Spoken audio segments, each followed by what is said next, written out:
Hidden away in a quiet corner of Megalong Valley lies a cemetery reclaimed by the bush. Beneath the tangle of scrub and wild grasses rest some of the valley's earliest residents and pioneers. Men and women who carved lives here in the late 19th and early 20th centuries. The site sits above the meandering Megalong Creek at the crossroads of two ancient Aboriginal trackways, paths the Gundungurra people once traversed long before they became access routes for the settlers who followed. Today, many hikers setting out on the well-known 6-foot track pass this spot without a second glance. At the entrance stands a memorial, often overlooked, quietly honouring the families who built this valley. Names etched into a plaque, their stories nearly forgotten. Only 2 graves are visible. The rest have vanished, their wooden markers lost to time, weather and bushfire. When the cemetery was first established in 1898, it was carefully laid out into sections: Anglican, Catholic, Presbyterian, Wesleyan and General. The layout can still be traced in old plans, though nature's done its best to erase them. When I first visited almost 8 years ago, one of the old headstones lay in pieces on the ground. It's since been restored. The grave of a woman named Fanny Lynch. A carved lily, snapped in half, decorates the top, a symbol of a life cut short. Little is known of Fanny's life, but her husband William, or Billy as locals like to call him, was a well-known figure across Megalong, Kanimbla and Katoomba during the early days of early settlement. Of the 2 visible grave sites in Megalong Cemetery, in this video I'll be focusing on the 2 people I just mentioned, 2 of the names carved into this quiet pocket of Megalong Valley. This is the story of Billy and Fanny Lynch.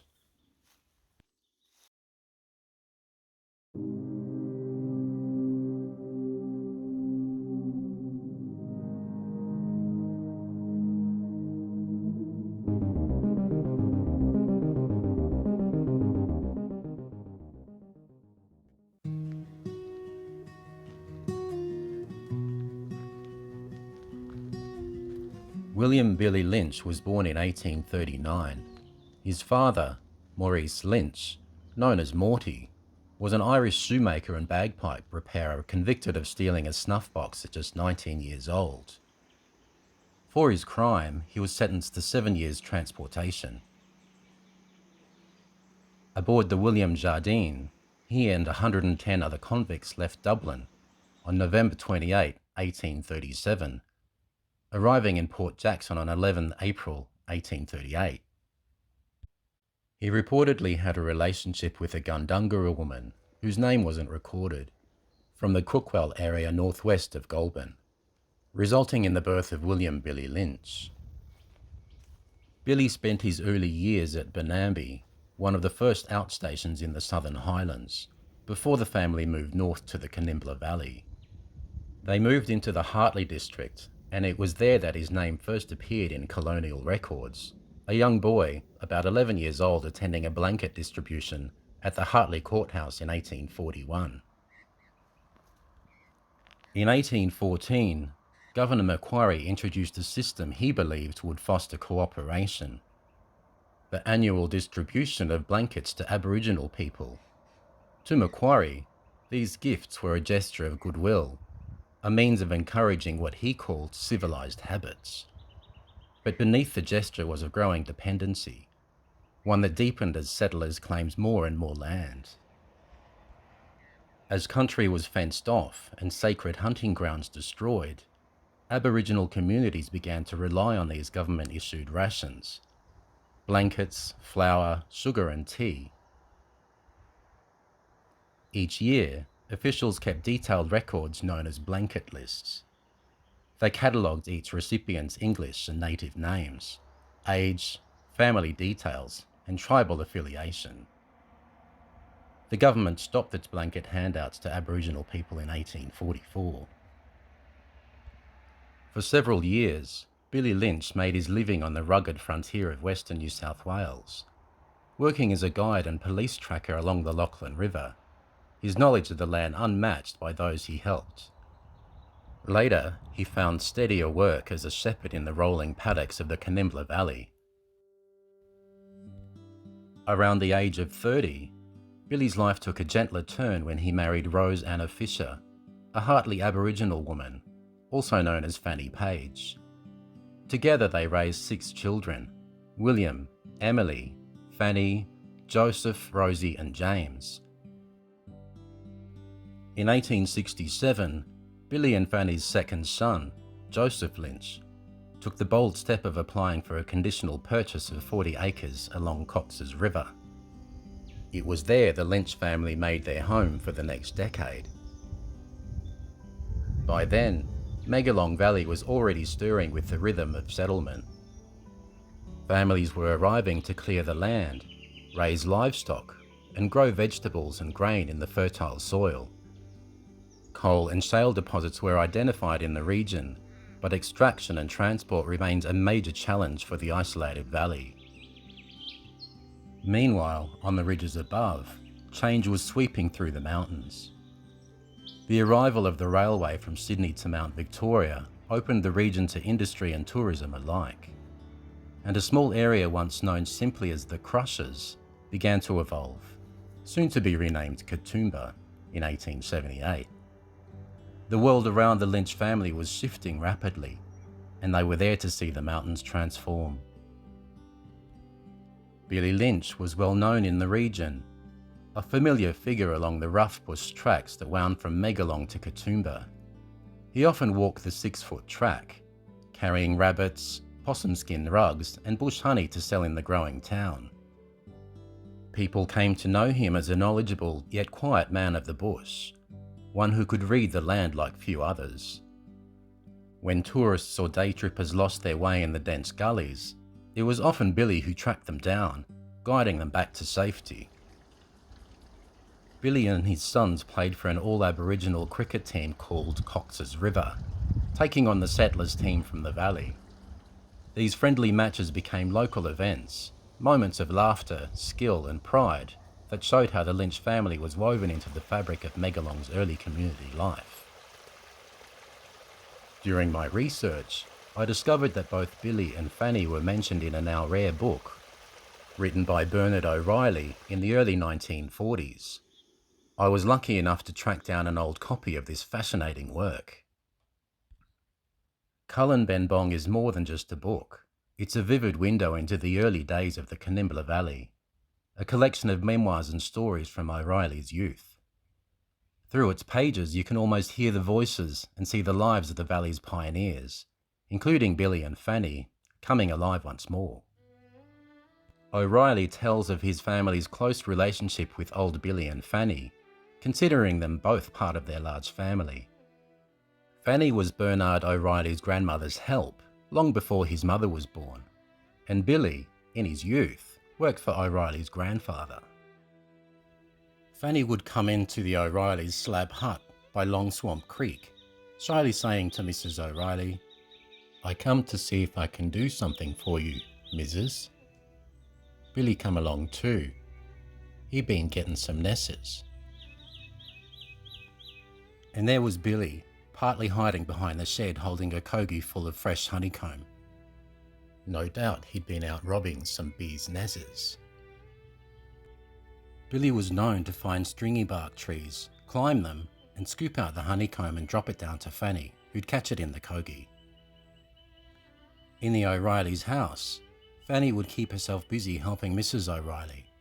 In her spare time, she'd squat by the hearth, puffing on a black pipe, telling stories full of expression and animation. While Fanny worked with the washing or tended the children, Billy'd be out there pottering about the wood heap or fixing netting around the chicken coop. Then suddenly he'd get restless and go looking for nesses. But first, he'd go to the shed and open the box in which Mrs. O'Reilly stored all the soft-plucked feathers from chooks, ducks and geese killed for the table. These were used for pillows and mattresses. Billy picked through the box and selected small bits of goose down, also taking a small amount of honey from the store. He'd then walk down to the creek to find bees that were drinking from the water's edge. Billy would dip the small pieces of white feathers into the honey and slowly and carefully stick the down onto the backs of various bees as they sipped the water. Then Billy would stand back and watch as the bees flew off towards the ridge, likely showing the way to the bee's nest. This was how he found the honey. Billy and Fanny often stayed with the O'Reillys a week, sometimes a month or more, and as they'd done time and time again, both of them upped and left, heading westward to spend time with their mob. By 1893, a small village had formed around Nellie's Glen shale mine, home to around 40 families, both Aboriginal and European, all drawn by the promise of work. For a brief few years, the valley hummed with the sounds of machinery and life. But when the mine closed in 1897, those hums faded. Many of the Aboriginal families who lived and worked there moved on, migrating to Katoomba. There, they settled in an unoccupied gully on Kanimbla Falls Creek. Tragedy struck the Lynch family in 1900, when Fanny passed away. Rather than being laid to rest in the burial grounds near Megalong Creek, she was interred in the Catholic section of Megalong Cemetery, which had been officially gazetted just 2 years earlier. A year later, Billy left the valley, moving with 3 of his children, William, Jesse and James, to the gully in Katoomba, seeking a new chapter away from the land that held so many memories. By the time he neared 70, Billy Lynch had become the oldest and most respected elder in the region, recognised as a clan leader of the Tharabullet mob. He likely played a crucial role in helping to establish a self-sustaining community in the gully, maintaining relative independence from the oversight of the Aboriginal Protection Board. The other 3 members of the Lynch family continued to receive rations from the board for several years. William Lynch Jr. is said to have later purchased land in the gully, while the fate of his younger brother Joseph's land on Cox's River remains unknown. Billy Lynch passed away on 13 November 1913, aged 83, reportedly succumbing to senile decay. Traditionally known as Mawialli and often called King Billy, the locals simply knew him as Old Billy. He was said to be the last clan leader of the Middle Cox's River Band of the Gundungurra people in the Megalong Valley, a man who knew every ridge, creek and hollow of Katoomba long before a single house was built there. After a Catholic service, Old Billy Lynch's body was carried by bullock cart back to the Megalong Valley for burial. Accounts differ on the exact resting place. Some say he was laid upright in the traditional Gundungurra manner overlooking Megalong Creek, near the European cemetery, while others suggest he was buried beside his wife Fanny in an unmarked grave. Whatever the location, the duality of his burial rites reflects the life he led. A life bridging 2 worlds, one foot in his Gundungurra heritage and the other navigating the rapidly changing landscape of European settlement. Today, Megalong Cemetery lies quietly beneath the gums, the bush claiming the sacred ground. Only a couple of headstones remain, their names fading, but the spirits of those who lived, worked and loved here still linger in the gentle breeze. Among them, Old Billy and Fanny Lynch, a couple who walked between 2 worlds. Their story endures in the silence, a reminder of all that time forgets, but the land remembers.